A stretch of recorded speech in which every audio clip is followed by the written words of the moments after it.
ngasi di card reading ki video khatang tawse ko nung dawram se kaino tawse akoina ai sida tumbles ani khalo thok ko tumbles ani se amana citrine lere ko amana green aventurine lere ko adu card reading se sum lena ko obstacles sajik leye khole na khala se ba sum yet papan ba ko to myam se kam kuina bu legi dage kaina ga sum wakhanda khan ba ko to su yawra ine he adu na hype yeng se ko haidi engon da hoje hoje engon da yet laga pallaga leri ba pot myam se haidi karam ba man phawba legi dage kam kuina changge dage haidi adu gi matang ding se ko hamba group 1 da citrine khan se ko group 1 gi oina citrine se hana yeng ase ko short reading di oigani ko yam sangna di oiro video se minute mani manga da hena ke sangoi ko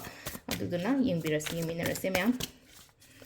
group 1 ko group 1 gi citrine se yeng ase citrine gi oina citrine khan bangai gi oina kari guide leige ko aingonda hojik hojik obstacles and obstructions leiriba kholiba mayam se karamba matam phawbada clear oigadage ko pet yeng se ko patience layon hai ko sil leje ko patience layo khatang hai tar ko patience layo aduga amana sida leise akoi gi lakani ko good news kumba se koina haidi by kaino akoi gi august kumba kai gumba hai tar ko august kumba kai su sai kan sida gi haidi dumaina lakpa do hai tar ko haidi sum pot sing se align torok pa har sine ko lambi samak pa har se ba haidi loina haji lambi se loi lambi amta leite blockages loina leie khole na khalaga di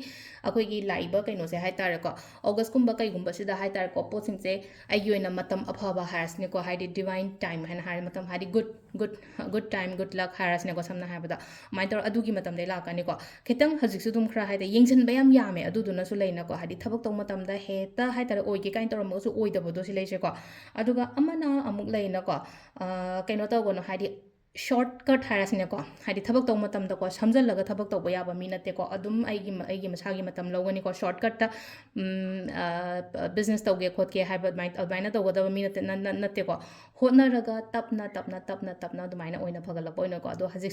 sungai ko lakadori ba chahi ani ahum harasne ko samna habada hadi coming 2-3 years yam phawaina piri ko aduduna hotna biro hojik hai tare ko hadi marakta leina ko hadi tandharakpa khotarakpa kai ka leise hai tare ko tandhadana ba do mine yengchan ba khochan ba leina ko mi hoi khara yengchale ko yengjali se kaisu tawroida haina su khandu oi sai tanda leina ko mi yengchale aduduna ai daw yadrini khotrini kana dumaina khangano ba silai se ko patience haide leyo haje patience leyo haraga di hadi leina ko mind se yamna peaceful oina lehen ba hai tare ko silai se aga amana patience leyo ko lo haibodi hai ko patience kamaina hadi kenot kamaina leiduino hang pe ta hai ba yaw ba